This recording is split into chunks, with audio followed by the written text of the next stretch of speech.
Welcome to Ruchika maths class. आज हम करेंगे exercise 3.1। Aftab tells his daughter 7 years ago I was 7 times as old as you were. Then also 3 years from now I shall be 3 times as old as you will be. देखिए इस question में आफ्ताब अपनी daughter से कह रहे हैं कि 7 years ago I was 7 times। तो सबसे पहले तो हमें ये पता होनी चाहिए कि उसकी प्रेजेंट एज क्या है। अब इस क्वेश्चन में हम ले लेंगे let present age of Aftab. अगर हमने आफ्ताब की प्रेजेंट एज को x ले लिया और हम डॉटर की प्रेजेंट एज को ले लेते हैं y, क्योंकि हम 2 वेरिएबल्स के बिना एज को फाइंड आउट नहीं कर सकते। तो इसमें देखो अब 7 years ago अगर आज उसकी एज x है तो बिफोर 7 years कितनी होगी? x - 7।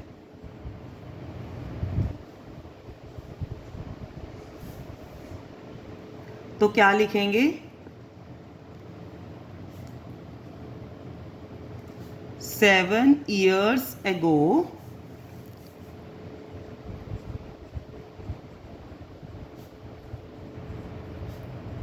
Aftab age was.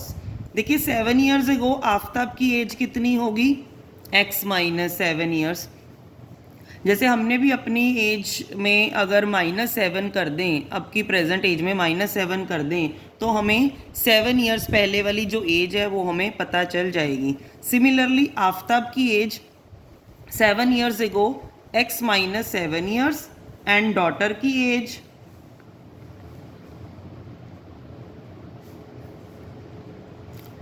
As भी हो जाएगी y - 7, क्योंकि डॉटर की प्रेजेंट एज y है और 7 years ago होगी y - 7। तो अब देखिए वो क्या कह रहे हैं। 7 years ago आफ्ताब बोल रहा है, आई आफ्ताब के लिए यूज हो रहा है कि I was 7 times as old as you were then. मतलब आफ्ताब कह रहे हैं कि आई वॉज, ये हो गया आफ्ताब, आई वॉज 7 times, मतलब जो डॉटर की एज है उसका 7 times। सबसे पहले मतलब बच्चे जो है वो कॉमन मिस्टेक ये करते हैं कि वो आफ्ताब के साथ 7 लगा देते हैं, जबकि आफ्ताब जो है वो बड़ा है।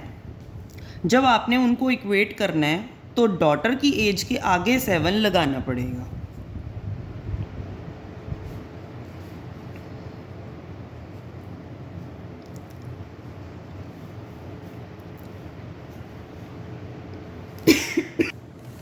देखिए अब हमने ये ब्रैकेट को सॉल्व किया, 7 को y से किया 7y, 7 7 ज़ा 49। तो इससे हमें ना एक इक्वेशन जो है वो पता चल जाएगी। देखिए ये जो इक्वेशन है बस इस इक्वेशन को समझना ज़्यादा ज़रूरी है। जैसे कि अगर फादर 28 years का है और जो डॉटर है वो 4 years की है, अगर आपने दोनों को इक्वेट करना है तो हम फादर के साथ 7 नहीं लगाएंगे, तो 7 times है तो डॉटर की एज के साथ 7 लगेगा। सिमिलरली इसमें हमें डॉटर की एज तो पता नहीं है, तो डॉटर की एज y - 7 जो है, मैं डॉटर की एज को जैसे प्रेजेंट एज को मैंने y एज्यूम किया था, तो 7 years ago तो मैंने -7 किया, तो ये डॉटर की एज मेरे पास बन गई, तो उसके साथ मैंने 7 लगा के इस इक्वेशन को है जो सॉल्व किया। अब देखिए 7y जो है हम लेफ्ट हैंड साइड पे ले आएंगे। अब -7 है तो जो -49 है इधर आके बन गया प्लस का 49। अब एक इक्वेशन जो है वो हमारे पास बन चुकी है, प्लस माइनस माइनस 49 - 7 42। एक इक्वेशन जो है वो हमारे पास बन चुकी है। अब देखिए सेकंड क्या है, 3 years फ्रॉम नाउ। अब 3 years के बाद वाली एज कितनी होगी? अगर प्रेजेंट एज x है तो after 3 years age will be x + 3। तो क्या इक्वेशन बनेगी हमारे पास? After 3 years Aftab age will be, Aftab की एज कितनी हो जाएगी x प्लस 3। सिमिलरली डॉटर की एज भी कितनी हो जाएगी y प्लस 3। देखिए वो क्या कह रहे हैं, इसमें भी जो आए है वो आफ्ताब है। आफ्ताब कह रहा है कि after 3 years I shall be 3 times as old as you will be. मतलब आफ्ताब कहता कि I will be, that means x plus 3 is equals to 3 times your age. मतलब अपनी डॉटर को बोल रहा है 3 times ऑफ योर एज। अब डॉटर की एज तो y प्लस 3 है, तो उसका 3 times हो गया, उसके आगे मैंने 3 से मल्टीप्लाई कर दिया। तो अब हम इसको सॉल्व करेंगे। 3 को y से किया 3y, 3 3 ज़ा 9। तो देखिए क्या बन गई हमारी equation, x minus 3y plus 3, और प्लस का 9 जब इधर आया तो वो माइनस का बन गया। तो आ गया हमारा x minus 3y plus minus minus 9 minus 3 6। 9 का साइन ग्रेटर है तो इसलिए 6 के आगे माइनस आ गया। देखिए ये हमारी सेकेंड इक्वेशन बन गई है और ये हमारी फर्स्ट इक्वेशन जो है वो बन चुकी है। अब हम इसी एक्सरसाइज का क्वेश्चन नंबर 2 करेंगे। देखिए क्वेश्चन नंबर 2 क्या है, the coach of a cricket team buys 3 bats and 6 balls for rupees 3900। देखिए हमारा जो टोटल बिल है वो बना है 3900। तो अब मैंने 3 बैट्स परचेज़ किए हैं। अब मुझे ये तो पता नहीं है कि एक बैट कितने का है या एक बॉल कितने की है, तो इसके लिए हम लीनियर इक्वेशंस यूज़ करेंगे।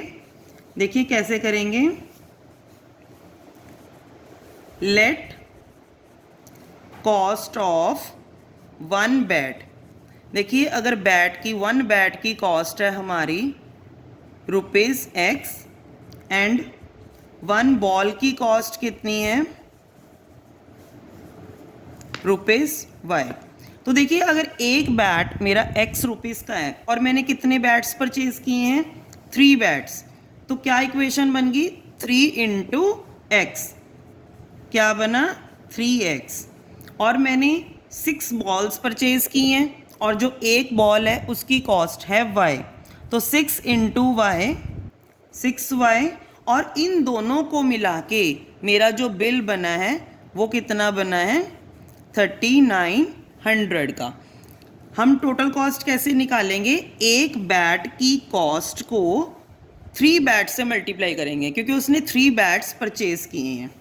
सिमिलरली देखो अब सेकेंड इक्वेशन भी ऐसी बन जाएगी, she buys another bat, another bat means 1 bat, 1 bat खरीदा और एक बैट जो है वो x का है तो 1x आ गया। अब 3 मोर बॉल्स, 3 बॉल्स उसने और परचेज कर ली, एक बॉल y रुपीज़ की है तो 3y आ गया, और टोटल हमारा बिल तब कितना बना 1300। देखिए इन इक्वेशन से जब हमने नेक्स्ट एक्सरसाइज करनी है तो हम बैट की कॉस्ट को भी निकालना सीखेंगे और बॉल, ऐसी एक बॉल की कॉस्ट को भी निकालना सीखेंगे। वो हम नेक्स्ट एक्सरसाइजेज में करेंगे। अभी मैं सिर्फ 3.1 में हमने इक्वेशंस जो हैं वो बनानी है। देखिए अब जो है हमारा क्वेश्चन नंबर 3 है वो भी ऐसे ही है, the cost of 2 kg of apples and 1 kg of grapes on a day was found to be rupees 160। देखिए हमने ना 2 kg एप्पल परचेज किए, 1 kg ग्रेप्स परचेज किए और जो टोटल बिल है वो 160 रुपीज़ बना। तो सबसे पहले तो हमें ये पता होना चाहिए कि कॉस्ट क्या है एप्पल की। Let cost of 1 kg of apples is equals to rupees x and cost of 1 kg of grapes, और ग्रेप्स की कॉस्ट कितनी है रुपीज़ y। देखिए मैंने 2 kg एप्पल्स परचेज किए हैं और 1 kg की कॉस्ट x है, तो 2 kg की कितनी होगी 2 इंटू x 2x, और 1 kg मैंने ग्रेप्स खरीदे हैं तो 1 kg ग्रेप्स हैं और 1 kg की कॉस्ट है कितनी y, और मेरा जो टोटल बिल है वो कितना बना है 160 rupees. Similarly after a month the cost of 4 kg of apples and 2 kg of grapes is ₹300। मैंने 4 kg एप्पल्स परचेज किए और 1 kg एप्पल की कॉस्ट x है, तो 4 kg एप्पल्स की कॉस्ट कितनी होगी 4 × x 4x, और 2 kg ग्रेप्स की कॉस्ट 1 kg ग्रेप्स की कॉस्ट y है, तो 2 × y 2y, और मेरा इसमें टोटल बिल कितना बना 300। देखिए ऐसे इक्वेशंस बनाएंगे हम ये पूरे चैप्टर में, और बाद में हम जो इन इक्वेशंस का सोल्यूशन फाइंड आउट करना सीखेंगे, जैसे 1 kg एप्पल की कॉस्ट कितनी आएगी, फिर 1 kg ऑफ ग्रेप्स की कॉस्ट कितनी आएगी, वो मैं आपको अपनी नेक्स्ट वीडियो में सिखाऊंगी। Thanks for watching this video.